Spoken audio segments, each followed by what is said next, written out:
Cold world. Oh yeah. What up, y'all? This is J. Cole. Cold World. Man, you are now on Real Talk NY. Y'all be showing me so much love. Don't think I don't see it. I see it. I appreciate y'all. Cold World.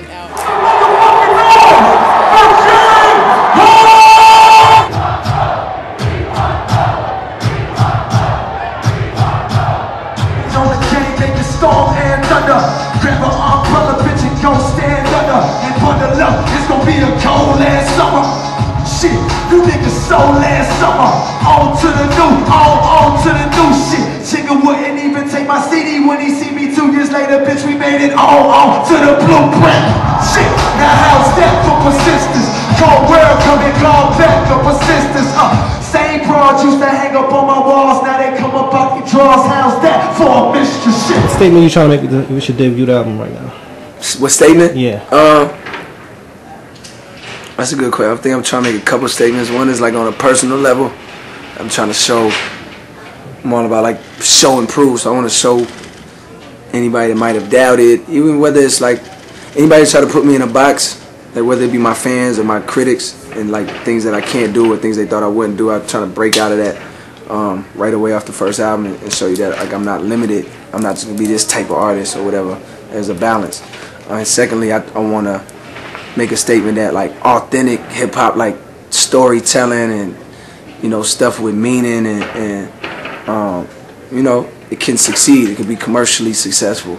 As long as you have that balance, you don't have to be all the way. You don't have to have an album full of 10 attempts, trying to hoping you get 2 of them as hits or whatever. So that's a couple of things. Was it hard finding that balance between like club songs and deep songs and figuring that all out?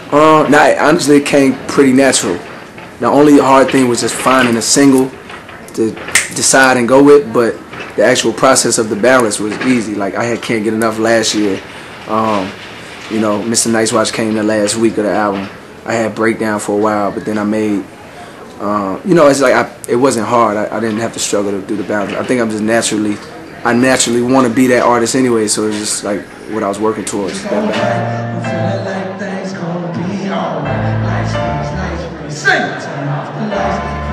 Everything just seems alright, and how you make the darkness seem so bright. Feeling like things go. She came in the man, putting something like the whiz. But you see the sad thing, fucking with it is. It's the chick ain't even had brains, tell me like a bitch. So I try to show her about the world and about just who we really are. And where we come and how we still have to go really far. How important was it to you to have songs like Light Please and Lost Ones on the album?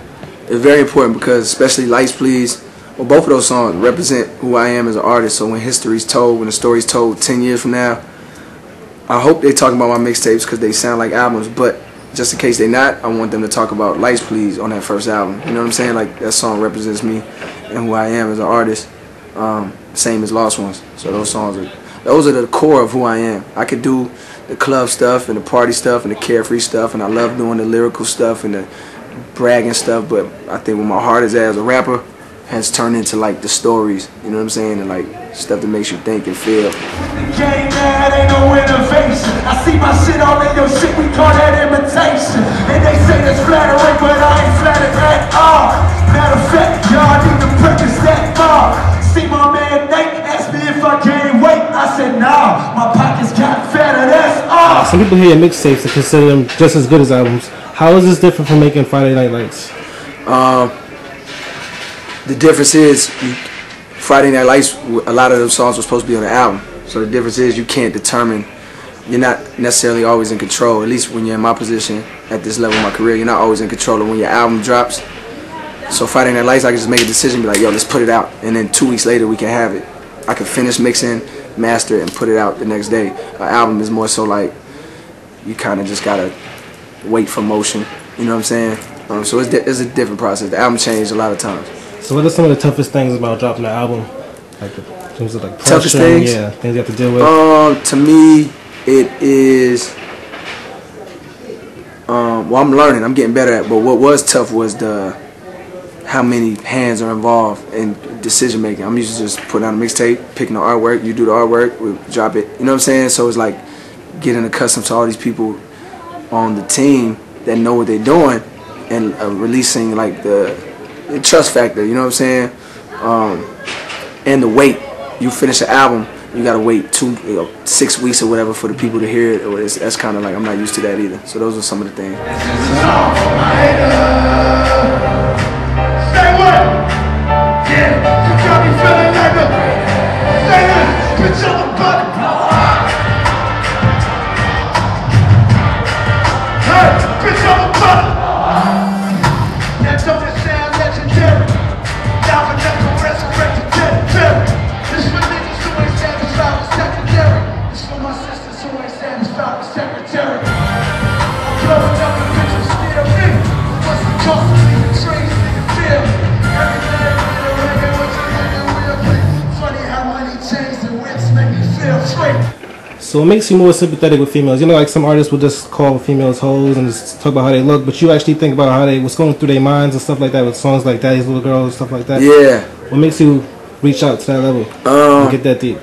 I guess I'm just interested in all sides. Like I'm interested in human thinking, period. So like females, like I'm interested in how they think or what makes them act certain ways, or you know, whether it's a super strong and super confident woman or if like a super insecure woman, or if it's like in relationships. I'm very interested in like how they think.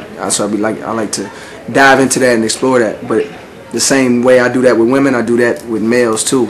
You know what I'm saying? And why it's like considered this to be manly, like you gotta be manly to do this, or why what? You know, I do that with all walks of life, male, female, rich, poor. Like I dive into all that. You no longer know. They did a lot of dirt. I carry with me when I'm gone. When my story's told, I'm what they tell me. When they say I was a giver, oh remember I was selfish. When they say I was a sinner, I pretend I was a saint. When I go down as a winner, what's the picture they gon' paint? When they say that I'm a quitter, that's one thing I know I ain't. When they tarnish, when they take, come and find me overthink. Say they know me, say I'm great. I was phony, I was fake. Say the things about me that they never told me to my face. I was loved, I was hated, just a nigga with a dream. I'm a liar, I was honest, I was all of these things. Let them call, let them talk, they discussing who I am. When they bury me, just know I wasn't nothing but a man. Wasn't nothing but a man. This for the niggas trying to ever stay away.